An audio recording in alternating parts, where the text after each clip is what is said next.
네, 안녕하십니까. 오늘 우리 또 계속해서 예수님의 비유에 대해서 보도록 하겠습니다. 오늘은 예수님의 비유 14번째 시간이죠. 선한 사마리아인에 대한 비유입니다.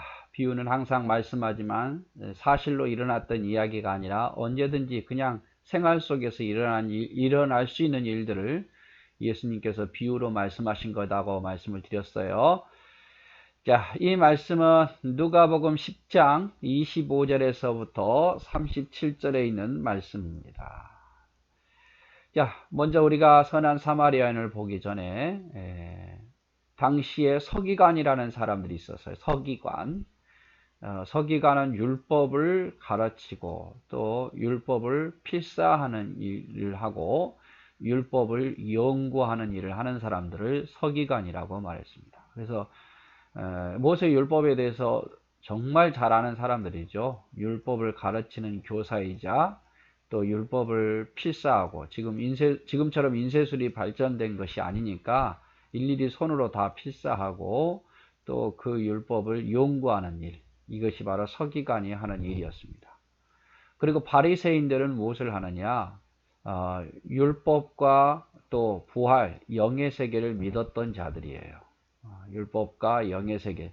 물론 이 서기관 하면서 바리새인 파도 있었겠죠. 이거는 바리새인과 사두개 파가 있었고, 서기관이면서 바리새인일 수도 있고 바리새인이면서 서기관일 수 있어요. 그런데 주로 바리새인들은 모세 오경의 율법을 다 믿고 또 부활도 믿었던 자들입니다. 사두개인은 어떤 사람이냐? 모세 오경만 믿었어요. 모세 오경만. 그리고 부활은 믿지 않고 영이라는 세계를 믿지 않았습니다. 나중에 이제 바리새인과 사두개인 안에 좀 다툼이 있죠. 부활의 문제 때문에. 아무튼 바리새인들은 영의 세계를 믿었지만 사두개인들은 영의 세계를 믿지 않았다. 그리고 대제사장은 어떤 사람들이냐? 예루살렘의 성전의 장이죠. 그리고 모든 영적인 일을 다스리는 사람입니다. 그래서 이 모든, 그러니까 정치적으로야 어떻게 보면은 헤롯이 다스렸고, 또 행정적으로는 로마의 총적인 빌라도가 다스렸고, 그리고 영적인 세계에 있어서는 어떤 종교적인 문제에 있어서는 대제사장이 모든 걸 다스렸습니다. 회당장은 뭐냐? 회당을 관리하는 사람, 회당을 관리하는 사람, 동네마다 지금 뭐 교회가 있듯이 예루살렘의 성전 하나 딱 있고 회당은 동네마다 있었는데 그 회당을 관리하는 사람이 회당장. 또 SM파는 뭐냐면 세례요한처럼 광야에 가서 금욕주의 하는 사람들. 여심당은 또 폭력으로 로마에 대해서 대항하면서 로마에 대해서 독립하고자 하는 사람들, 여심당이 있었습니다. 그래서 서기관, 바리새인, 사두개인, 대제사장, 회당장, SM파, 열심당. SM파나 열심당은 성경에 특별히 나온 건 아니에요. 그러나 SM파, 또 열심파, 그다음 사두개인파, 바리새인파 각장 좀 그 안에서 율법의 파들이 있었다는 것만 기억하시면 될 것 같습니다. 제가 왜 이런 이야기를 하냐면 여기 율법사가 나옵니다. 율법사가 뭐 하는 사람이었죠? 바로 서기관이 율법사예요. 서기관이 율법사인데 랍비라고도 이야기하죠. 말씀을 가르치고 또 필사하고 연구하는 사람, 이 사람을 율법사라고도 말하고 서기관이라고 말하고 랍비라고도 이야기를 해요. 그래서 뭐 바리새인 중에서도 서기관이 있을 수 있고 사두개인 중에서도 서기관이 있었고 혹 어떤 사람은 예수님을 랍비라고도 부르잖아요. 자, 이 사람들은 모세오경을 연구하고 가르치고 필사하는 사람들이다. 이 사람이 예수님께 찾아왔습니다. 무엇을 해야 영생을 얻을 수 있습니까? 니고데모하고 비슷하죠? 무엇을 해야 영생을 얻을 수 있습니까? 이렇게 물어요. 어떻게 하면 영생을 얻을 수 있습니까? 아마 이 사람은 바리새파였던 것 같아요. 왜냐하면 사두개파는 영생이라는 것, 영의 세계, 부활을 믿지 않았으니까. 영생에 대해서 궁금하다는 것은 이거 영의 세계를 믿었다는 거죠. 바리새인이면서 아마 율법사, 서기관이었던 것 같아요. 그래서 예수님께서 뭐라고 말씀하시냐면 어떻게 해야 영생을 얻을 수 있습니까? 라는 질문에 내 마음을 다하며 목숨을 다하며 힘을 다하며 뜻을 다하여 주 너의 하나님을 사랑하고 또한 내 이웃을 내 몸과 같이 사랑하라 라고 말하죠. 영생은 하나님을 사랑하고 이웃을 사랑하는 것이 곧 영생이다. 이렇게 표현을 합니다. 그러니까 이 율법사가, 이 서기관이 다시 묻죠. 그러면 내가 사랑해야 할 내 이웃이 누굽니까? 라고 묻죠. 내가 사랑해야 할 내 이웃. 그러니까 이 사람이 이렇게 말하는 것은 내가 충분히 유대인들을 사랑했다 이 말이에요. 그래서 그러면 당신이 예수님 말씀하신 내 이웃은 누굽니까?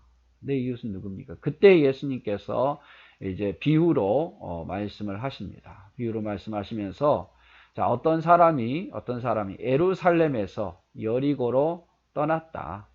여리고로 떠날 때에 아마 여러 가지 장사하기 위해서 떠났던 것 같아요. 그래서 이 예루살렘에서 여리고를 떠나다가 이 길목에서 무엇을 만나느냐? 강도를 만났어요. 강도.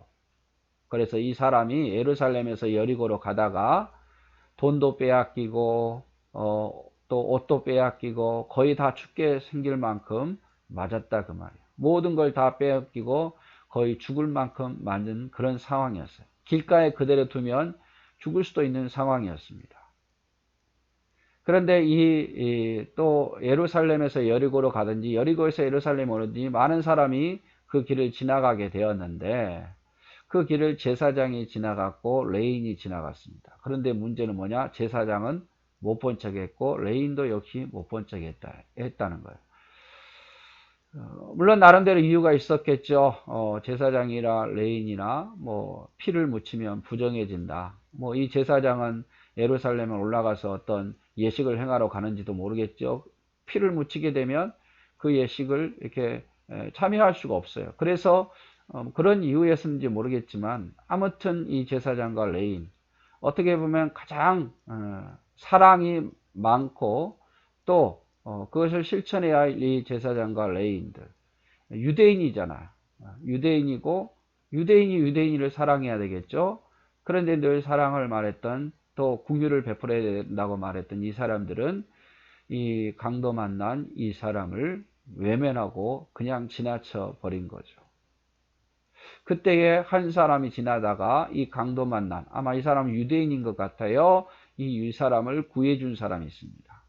그 누구냐? 바로 이웃이라고 생각하지 않았던 사마리아인이 이 강도 만난 이 사람을 도와주더라 그 말이에요. 응급처치도 하고 또 응급으로 옷을 입혀줬겠죠. 그대로 두면 죽을 수 있으니까. 여러분 우리가 전에도 한번 예수님의 생애에 대해서 보았죠. 사마리아인들과 유대인들은 상종도 하지 않아요. 서로 이웃이라고 생각하지 않았습니다. 특별히 유대인들은 사마리아인들을 이웃이라고 생각하지 아니하고 어떻게 했어요? 어떻게 보면은 정통 유대인들도 아니고 그들의 동네로 지나가지도 않고 이런 말을 해서 좀 그렇습니다만 좀 개취급했다 그 말이에요. 유대인들이. 그런데 유대인이 지금 강도를 만났고 이 개취급 당하는 이 사마리아인이 유대인을 도와주는 거예요. 그래서 응급처치하고 도와줄 뿐만 아니라 이제 자기가 타던 노새나 이것에 태워다가 여관에다가 맡깁니다. 그래서 여관 주인에게 부탁하죠. 이 사람 좀 잘 치료해 달라고. 모든 치료 비용, 모든 여기의 여관 비용은 내가 나중에 다시 돌아와서 경비를 대신 내겠다고 해줍니다. 이것이 예수님께서 드신 비유예요. 선한 사마리아인의 비유. 이 사람이 사마리아인이고 유대인을 건져준 것만 해도 고마운데 여관 주인에게 맡기고 모든 치료비와 모든 긍휼을 다 베풀었다 그 말이에요. 그러면서 예수님께서 이 율법사 보고 영생을 어떻게 얻을 수 있습니까? 라고 물었던 내 이웃이 누굽니까? 라고 물었던 그 사람에게 예수님이 물으시죠. 누가 강도 만난 이 사람의 이웃이겠느냐? 누가 강도 만난 자의 이웃이겠냐? 대제사장이냐? 레인이냐? 사마리아이냐? 여러분 누굽니까? 당연히 답은 100% 이렇게 말하겠죠. 사마리아인입니다.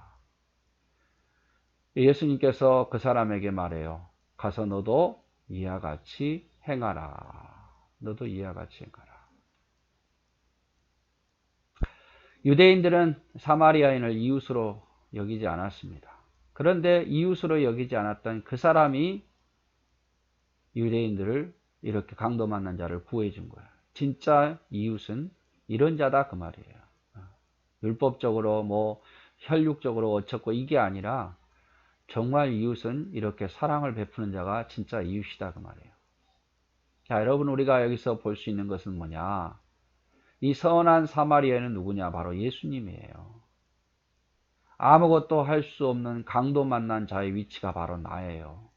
그래서 나는 아무것도 할 수 없고 사탄에게 의해서 찢겨지고 버림받아야 할 나를 예수님이 오셔서 나를 구원해 주신 것이죠. 우리의 진정한 이웃은 바로 예수 그리스도예요. 그러면 우리 역시 이 예수님의 사랑을 받은 저와 여러분이 어떻게 해야 되겠습니까? 이웃을 이런 사랑과 공유를 베풀어야겠죠? 그렇죠. 그렇다면 여러분 나의 이웃은 누굽니까? 여러분의 이웃은 누굽니까? 내 이웃은 누구죠? 내 가족이에요. 그리고 내 사랑하는 교회, 샘선동교회 함께 섬기는 교우들, 그리고 더 나아가서는 믿지 않는 세상 사람들, 이 사람들이 다 이웃이에요. 내 가족 중에 마음에 안 든 자는 이웃이 아니고 마음에 든 자만 이웃이고, 교인 중에 내 마음에 든 자만 이웃이고 내 마음에 안 든 자는 이웃이 아니고, 세상 사람 중에 누구는 이웃이고 누구는 이웃이 아니고, 이게 아니라 그 말이에요. 유대인들과 사마리아 관계를 보면 알잖아요. 이웃이 아니라고 생각했던 자가 도왔어요. 그게 진짜 이웃인 거예요, 여러분. 이웃은요, 보이는 형제를 사랑하는 것이 곧 하나님을 사랑하는 것이에요. 보이는 형제를 사랑하는 것이. 여러분, 우리의 이웃이 누굽니까? 여러분의 이웃은 누구고, 또, 내가 도와야 할 이웃은 누구고, 나를 진정으로 이웃으로 생각하는 사람이 누굽니까? 그래서 우리는, 우리 서로 동역자이자, 또 우리는 서로 이웃이자, 형제요, 자매잖아요. 하나님을 같이 모시는. 그래서 사단은 그런데 자꾸만 우리를 속여요. 제가 저를 미워해. 이렇게 해가지고 이웃이 못되게 만들더라 그 말이죠. 제가 신앙생활 하면서 가장 지혜로운 방법은 다른 게 없어요. 그런 말을 들었을 때 그냥 침묵하는 거예요. 말을 하다 보면 그것이 또 말이 전달돼 가지고 결국 이웃인데 이웃처럼 못 살게 만들더라고요. 그래서 말씀에도 이런 말씀이 있어요. 자녀들아, 우리가 말과 혀로만 사랑하지 말고 오직 행함과 진실함으로 하자. 요한일서 3장 18절 말씀. 여러분, 저와 여러분의 이웃이 누굽니까? 내가 좋아하는 사람만 이웃이 아닙니다. 내가 미워하는 사람도 내 이웃입니다. 그래서 그 사람을 위해서 많이 기도하고, 이웃 같지 않았던 사마리아인이 유대인을, 강도 만난 유대인을 도운 것처럼, 그게 진실한 이웃인 것처럼 내 형제 자매들을 기도로 돕고, 정말 긍휼히 여기는 마음으로 기도로 돕고 함께 나갈 때에 그것이 진짜 하나님을 향한 사랑이라고 생각합니다. 그래서 하나님 사랑은 곧 이웃 사랑입니다. 사람을 사랑하지 않고 어찌 하나님을 사랑한다고 말할 수 있겠습니까? 그래서 우리가 사랑이 부족하지요. 서로 부족합니다. 그러니까 우리 더 많이 기도하고, 사랑할 수 있게 해달라고 기도하고, 품을 수 있게 해달라고 기도해서 마지막까지 내 이웃으로 품고 사랑할 수 있는 저와 여러분이 우리 함께 되었으면 좋겠습니다. 네, 축복합니다.